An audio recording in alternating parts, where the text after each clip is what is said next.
O Vem de Carona já está no ar. Um quadro onde a gente conta boas histórias para as pessoas que inspiram e que fazem a diferença. Aqui, o caminho é tão importante quanto o destino.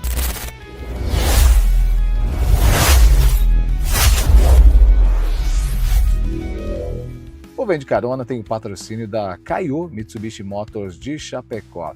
Tecnologia, conforto e performance para você ir ainda mais longe. Aperte o cinto que a conversa já começa. Bom, o nosso quadro Vem de Carona dessa edição já está no ar. Estou recebendo aqui o Dr. Gustavo Poleto. Que prazer, hein? Eu que agradeço. Essa carona que já era para ter acontecido. Para a gente contar um pouquinho da sua história, da tua trajetória.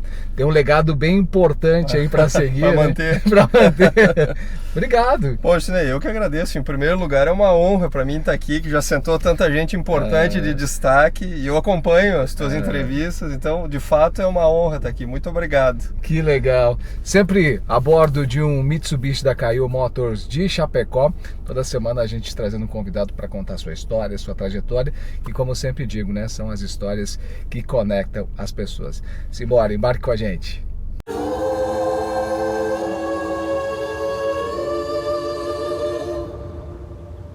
Luxurious.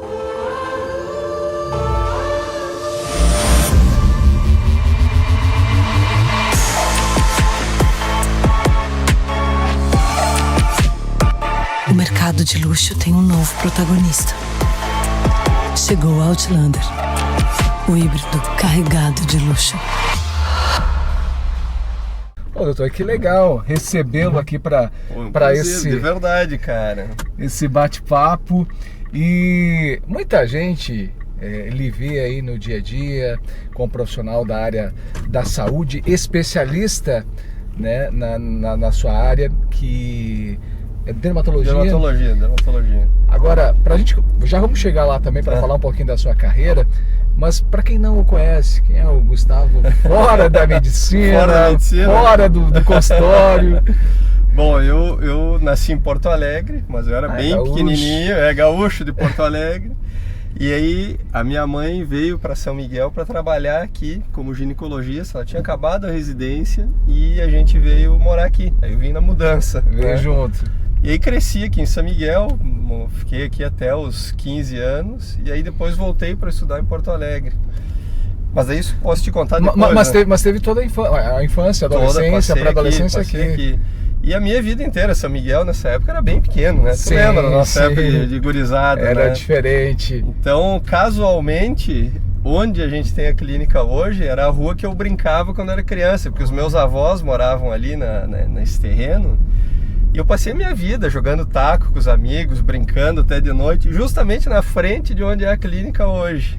Que legal, é uma nostalgia hoje também olhando pra isso. Cara. E, e a gente ficava até a noite brincando na rua, corria, brincava, brigava, fechava o tempo, voltava, né, perdia a bolinha, voltava pra buscar a bolinha, cara. Naquele tempo dava pra ficar na rua até tarde. Dava pra ficar na rua até tarde. Não, foi bem.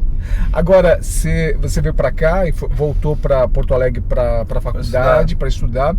Já foi para a área de medicina? Já foi fazer medicina? Ou... Então, eu saí daqui para fazer o terceiro ano, né? E fui estudar no Colégio Anchieta, em Porto Alegre. Mas já com foco na faculdade. Pensando justamente em fazer medicina, mas eu não tinha certeza bem do que eu queria fazer. Na verdade, vou te contar um segredo. Eu acho que até hoje eu não sei o que eu quero fazer na vida. Mas o que tá fazendo tá no caminho, hein? E aí a gente acabei fazendo medicina, acho que uma boa parte por influência da minha mãe, assim, por crescer, vê-la trabalhando e acho que por gostar mesmo. Eu era muito ruim de matemática, cara, eu não tirava nota boa nem colando. E aí eu pensei, acho que não é pra mim engenharia essa parte, não... E eu gostava de biologia, gostava de química, gostava dessa parte. Então aí acabei indo para medicina. E aí, coincidências da vida, né? Passei no vestibular na PUC do Rio Grande do Sul, que foi a mesma faculdade que minha mãe se formou. Olha! Inclusive, quem fez a cesárea, né, da minha mãe quando eu nasci foi o Dr. Caio, que me deu aula depois. Olha só. Não, tem uns negócios legais assim. Então, a gente Que bacana isso da vida. Isso. Nasci no hospital, foi estudar no hospital que eu nasci. Que legal. Cara, então tem umas coisas. E o Dr. Caio, esse cara, ele... Foi legal, assim, porque a primeira vez que eu tive contato com ele, né, na faculdade, ele me olhou assim, ele disse... Tu nasceu num sábado, né? Caramba! Eu falei, sim, Dr. Caio. Tava chovendo, né? Eu falei, sim, Dr. Caio. Pô, cara, que legal. Então... Legal essa história, inclusive para ele, né? Sim. Fazer o seu parto ali, te trazer ao mundo e depois dar aula para você. Não, foi bem legal, marcante. E você falou aqui da sua mãe. A sua mãe, ela foi, com certeza, uma referência, falando aqui a nível de região, falando a nível de estado, principalmente que é onde as pessoas mais a conhecem, se relacionam. E isso inicialmente foi quem te inspirou a fazer medicina. Ela é hoje uma das suas maiores inspirações. Sem dúvida. Ela, cara, eu cresci vendo minha mãe estudando e se dedicando e sentando para pensar e estudar casos, ver pacientes. Cresci, então, esses dias eu até comentei com um paciente, tem umas coisas que me lembram, assim, cara, que, pô, eu era criança aqui nos anos 80 em São Miguel do Oeste, né, que a gente brinca São Miguel do Faroeste, né? Sim. E, pô, eu me lembro de ter as revistas, assim, que minha mãe assinava de medicina, que vinha da Sociedade Americana de Ginecologia. Nossa. E eu via aquela revista escrita em inglês com um enderecinho, assim, São Miguel do Oeste, Brasil. Eu ficava pensando, cara, de onde é que será que veio isso?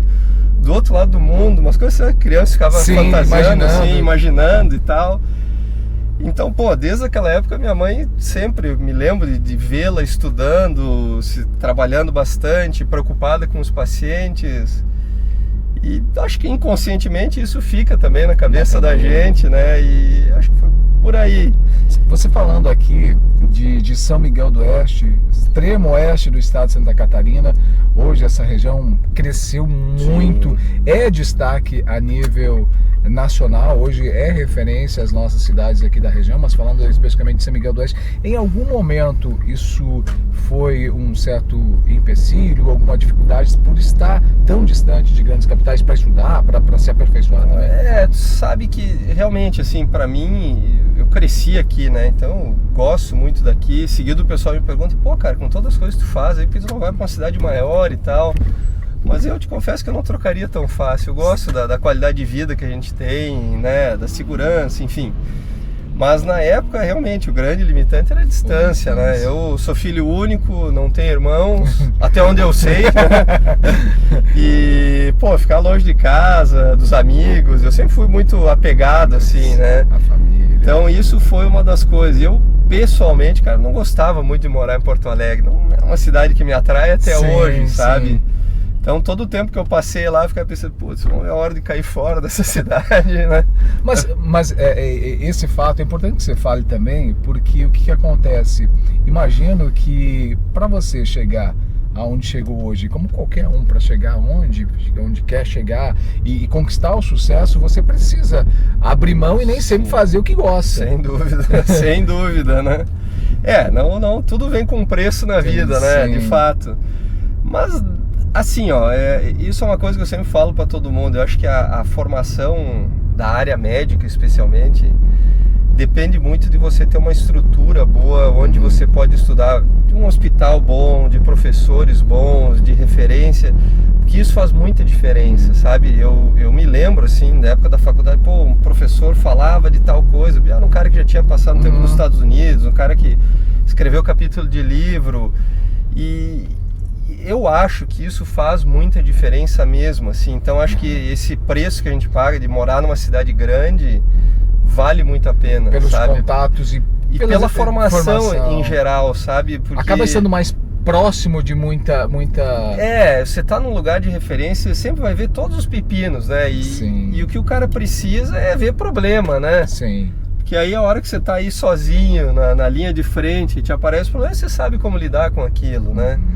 Ao passo que você está num lugar que de repente, né, uma cidade talvez pequena, não me entendam mal quem está fazendo faculdade em cidade pequena, mas é a impressão que eu tenho, tanto que hoje, se eu fosse começar de novo, eu tentaria estudar em São Paulo, se fosse fazer residência, ou faculdade, ou própria residência, porque é realmente o maior centro de referência do Brasil, e a gente vê que o nível das instituições é diferente. Então, é que até para você trazer um profissional para ser um docente numa faculdade, num grande centro desse, fica muito mais fácil, justamente, né? A logística que você tem, né? E o nível de experiência e especialização que você pode ter, né? Que isso é uma coisa que eu vejo muito, que é um dos empecilhos que eu vejo da gente morar numa cidade pequena, é que tu não pode te dedicar a fazer única e exclusivamente uma coisa só. Por exemplo, a minha área é dermatologia. Sim. O que eu mais gosto e o que eu mais me dediquei nesses últimos anos é tratamento de cirurgia de câncer de pele. Especialmente esse negócio de uma cirurgia de Mohs. Mas ainda não consigo fazer só isso aqui. É uma cidade pequena, eu tenho os colegas que me referenciam, tem muito paciente que vem de fora, mas ainda você não tem um volume, uma demanda que você teria numa cidade grande, né? Então, voltando nessa história, então se você tá durante a faculdade, você pode conviver com um cara que só faz aquilo, você vai sair com uma outra visão, né? Exato. Vai ficar muito próximo daquele. Exato. E isso serve para todas as áreas da medicina. Claro. Então, ter essa possibilidade, assim, de estar num centro grande, acho que foi muito importante, assim. De qualquer maneira, mesmo você continuando residindo aqui, fazendo faculdade fora, as suas especializações, muitas delas, ou boa parte delas, foram fora, inclusive algumas fora do Brasil. Sim. Eu não sei, cara, eu sempre gostei de viajar e conhecer lugar diferente, e eu me dou bem com línguas, assim, com idiomas. E aí, logo que eu terminei a especialidade da dermatologia, me surgiu a oportunidade, eu achei um estágio na Universidade de Miami, em 2006. Olha. E aí eu fui pra lá e passei lá 3 meses. Cara, aquilo ali me abriu a cabeça, assim, de uma maneira, porque a gente vê, não é por nada que os Estados Unidos são o farol da medicina no mundo, né? E aí, de novo, cai na história da conversa, todas aquelas coisas que a gente lê nos livros e que eu ouvia falar, e pesquisa de ponta, que, pra nós é um negócio tão distante, assim, que se ouve falar de uma técnica, você nunca viu, nem sabe de alguém que faz no Brasil, estão lá os caras fazendo aquilo, sabe? Então, foi muito bom, assim, e depois daquilo não parei mais, aí fui para um monte de lugar, e aí você conhece gente do mundo todo ali, e você vai se conectando, isso vai abrindo portas. Exatamente, cara. Então daí eu passei esse tempo em Miami, aí depois, lá em Miami mesmo, tinha uma médica, uma dermatologista de Buenos Aires, e ela me falou que o irmão dela trabalhava justamente com esse negócio de uma cirurgia de Mohs em Buenos Aires. Aí comecei a acompanhar lá com ele, fui visitá-los, fui várias vezes para lá. E aí um tempo depois eu estava lendo uma revista, né, de medicina, e tinha um reparo de um defeito da asa do nariz de um pessoal de Houston. E disse, cara, que legal isso aqui, vou mandar um e-mail para eles. Aí mandei um e-mail, disse, eu sou do Brasil, tal, me interesso por isso, aquilo, outro. O cara disse, não, pode vir nos visitar, pode vir quando você quiser. Eu falei, daqui uns dias eu tô indo. Aí fui lá, aí o senhor, que era o dono da clínica, era um cara da África do Sul, que chamava Leonard Goldberg. Super gente boa, já um senhor de idade, mas assim, cara, super acessível, gente boa pra caramba e tal. Aí eu fiquei com ele, foi algumas vezes, e nesse período eu conheci um outro cara que trabalhava lá com ele, que se chama Arash Assadi, que o cara é do Irã, originalmente, mas cresceu, se formou nos Estados Unidos, e coincidências da vida, acabou se tornando um dos meus melhores amigos, cara. Olha só. Tanto que veio para São Miguel no meu casamento, cara. O cara saiu de Houston para vir pro meu casamento aqui em São Miguel. Caramba. E esse cara, ele assim, é uma das referências no mundo nesse negócio que chama cirurgia micrográfica de Mohs. Tudo que é artigo tem referência dele, livros publicados, e o cara é um ninja do negócio, cara. Ele opera umas coisas assim que tu duvida que o cara faça tudo aquilo tão rápido. E como a gente fez essa amizade, eu passei anos, cara, até a pandemia eu ia todo ano, 2 ou 3 vezes por ano, passava um tempão lá com ele, e foi dali que aprendi realmente a parte de cirurgia, e essa parte de cirurgia de Mohs. E hoje esse serviço da medicina, ele não é assim tão popular, né? Não, de fato. A cirurgia de Mohs, o que é, né? Só pra gente se situar. Claro. Os tumores de pele, em geral, a maior parte deles, eles crescem como se fosse uma árvore, assim. Uhum. Eles crescem em crescimento contíguo. Então você tem a lesão e eles vão botando raizinhas ao redor. Essa cirurgia de Mohs, a gente tira a lesão e na hora a gente faz o exame, a biópsia que o pessoal fala, que se chama exame anatomopatológico. Então você tira a lesão e a gente vai examinando na hora para rastrear para onde essas raízes vão. Indo. E é um método bastante trabalhoso e metódico, né? E cheio de detalhes, assim, que você tem que aprender, né? E isso é uma coisa que é daquilo que eu te dizia, que a gente lia nos livros, mas eu via falar que na época no Brasil tinha um cara em São Paulo, tinha alguns em São Paulo, em Curitiba, que eu sabia que fazia, mas ninguém. E aí eu fui atrás de começar a aprender isso, né? E tanto que quando a gente começou a fazer essa técnica, que foi em 2011, só tinha um médico, que é o Dr. Luiz Fernando, em Florianópolis, que fazia. E um outro cara perdido lá em São Miguel do Faroeste. Olha aí. Cara, então isso é uma coisa que me deixa orgulhoso, assim, de ter sido um dos pioneiros disso no Brasil, inclusive, porque na época aí, cara, quando eu comecei, devia ter 15 ou 20 no Brasil inteiro que faziam isso.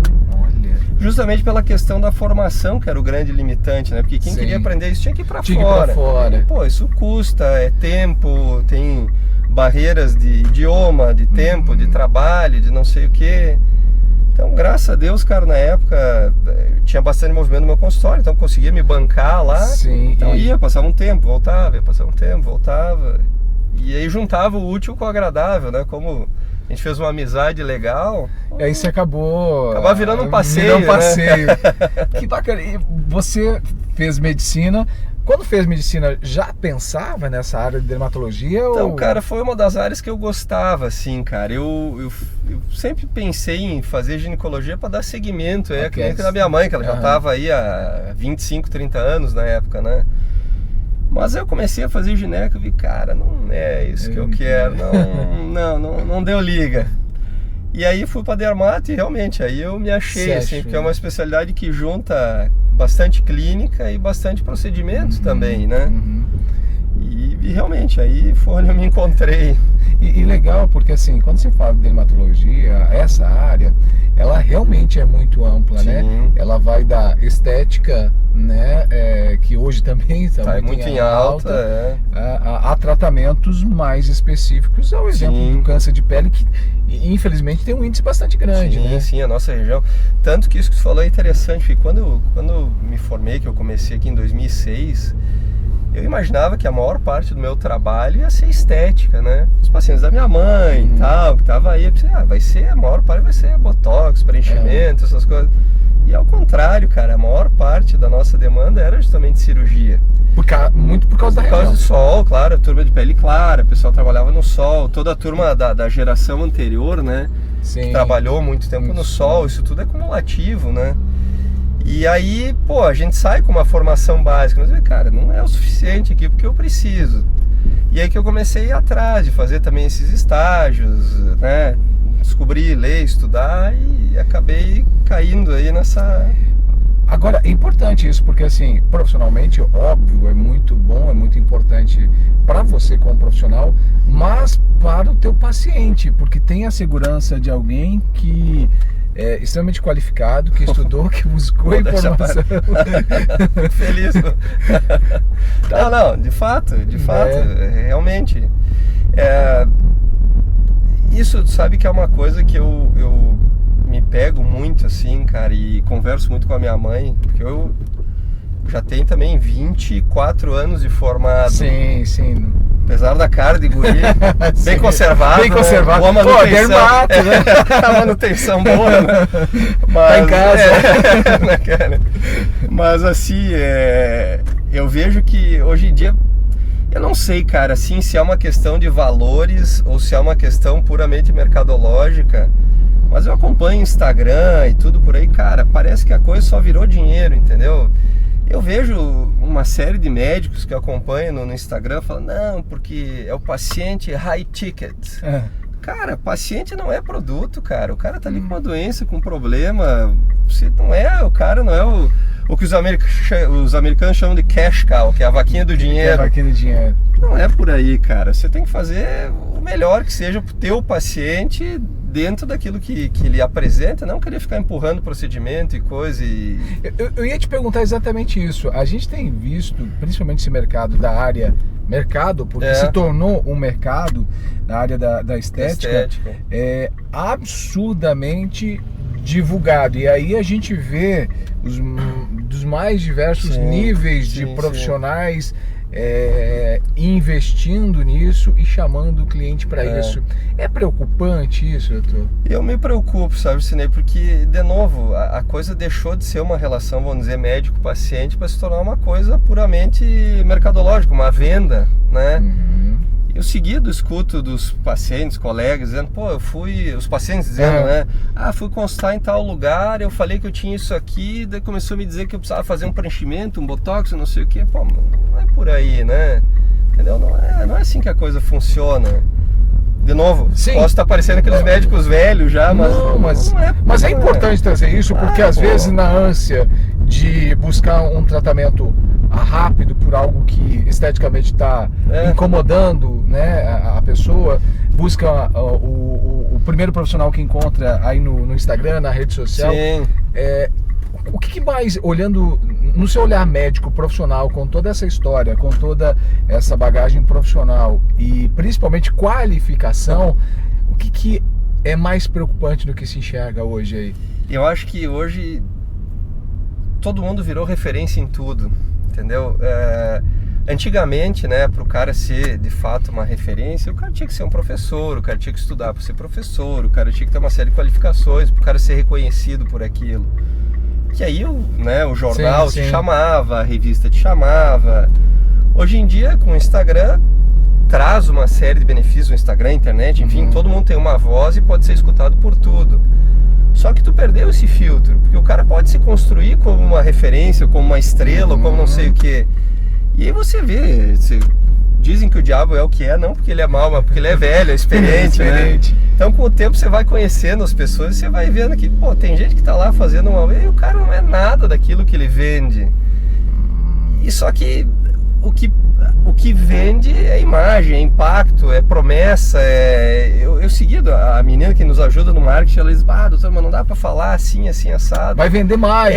Mas não é assim, Como é que eu vou chegar pro paciente e dizer, não, faz esse procedimento aqui que vai ficar maravilhoso. Se o troço tem, sei lá, 70% de chance de dar certo, não é assim, né?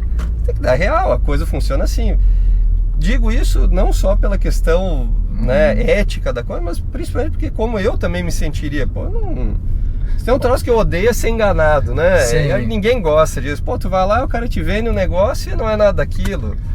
Ou te entrega uma coisa completamente diferente, o famoso gato por lebre, né?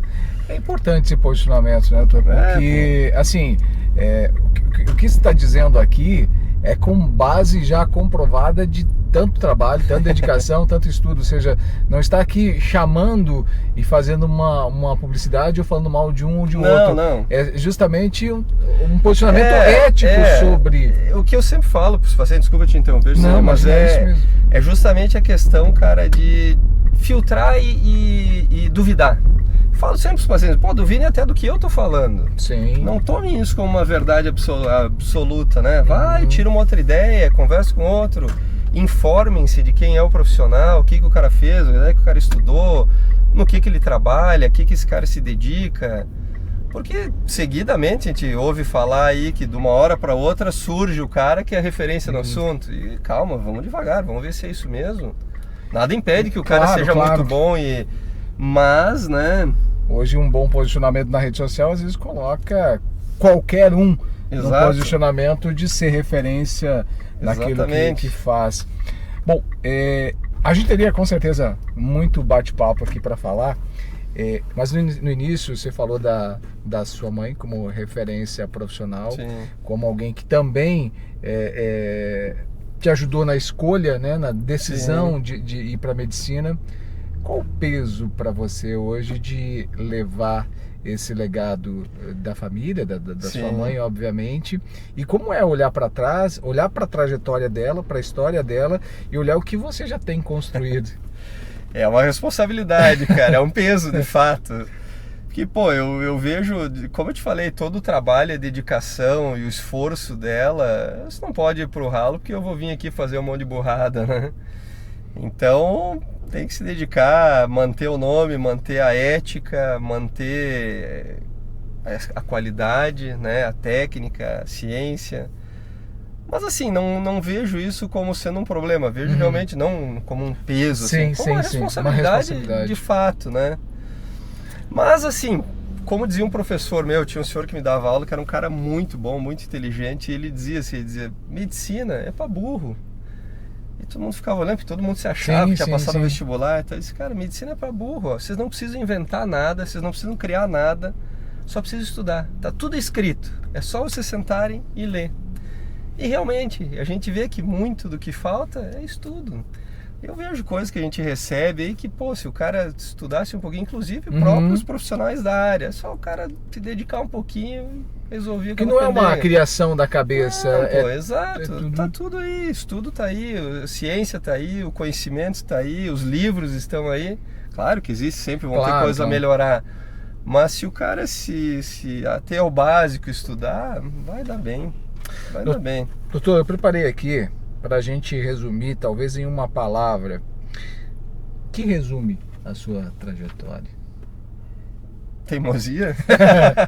Pode ser. Pode ser, né? Eu acho que é estudo, dedicação, estudo. Porque não tem segredo mesmo. Todas as coisas que eu vi que eu não sabia, eu acho que eu continuo estudando. E acho que isso até hoje me motiva, porque eu sempre acho que eu não sei o suficiente, né? Então, de novo, acho que não tem segredo, assim, especialmente quem quer começar na carreira, né? Quem está estudando, quem está na faculdade, é estudar. Muito. Não tem, né? O que sonha conquistar? O que eu sonho conquistar? Olha, cara, graças a Deus eu acho que profissionalmente tudo aquilo que eu mais ou menos imaginava, eu acho que eu cheguei. Penso que talvez poder fazer só essa parte da cirurgia, acho que seria o próximo passo da carreira, assim, trabalhar só com essa parte de cirurgia micrográfica. Mas agora que eu tenho uma filhinha, acho que o meu maior sonho, que eu sonho conquistar, é vê-la bem no futuro, vê-la formada, crescida, criada. Acho que essa vai ser a minha maior conquista. O resumo de tudo isso, sem dúvida alguma, demonstra que você alcançou o sucesso. Graças a Deus. É um profissional de sucesso. Resumidamente, para você, o sucesso significa? Eu acho que sucesso para mim, assim, que eu vejo, que eu me sinto, como é que eu vou te dizer, bem sucedido e me fugiu a palavra, em inglês eles falam accomplished, que tu completou, tu atingiu as coisas da tua vida. Eu acho que é ver a confiança que os pacientes têm em mim e principalmente por referenciar, assim, então seguidamente os pacientes vêm e dizem, pô, eu vim porque o fulano me disse que aqui era um lugar bom, eu vim porque me disseram que tu era um bom médico, trouxe a minha mãe aqui porque você me atendeu bem e deu certo. E isso realmente mostra, é o reflexo de todo, né, o trabalho, o estudo, a dedicação, e tu vê essa confiança das pessoas. Seriedade. Então isso realmente para mim eu acho que é o maior sucesso, tanto que a gente anda meio na contramão assim da medicina. A gente tem um Instagram que divulga, mas a gente não faz propaganda em outros lugares, não é um Instagram que tem muito movimento. Graças a Deus nosso movimento vem pela confiança que os pacientes têm na gente, e outros colegas também, que já há alguns anos eu tenho muitos colegas aí do Paraná, daqui de Santa Catarina, do Rio Grande do Sul, que nos mandam, nos referenciam os pacientes para cirurgia.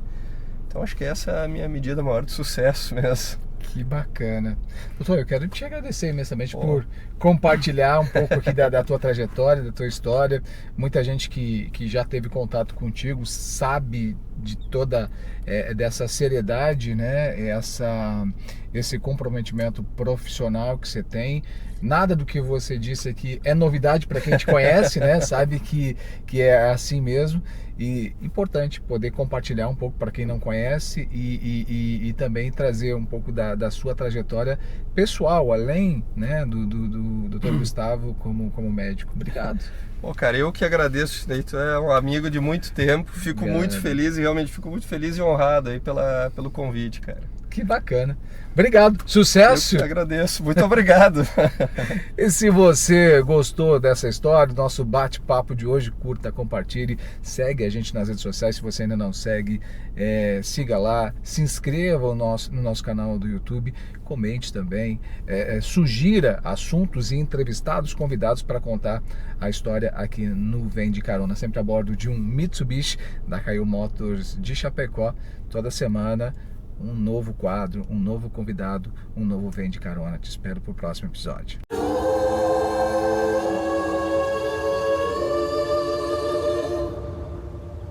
Luxurious.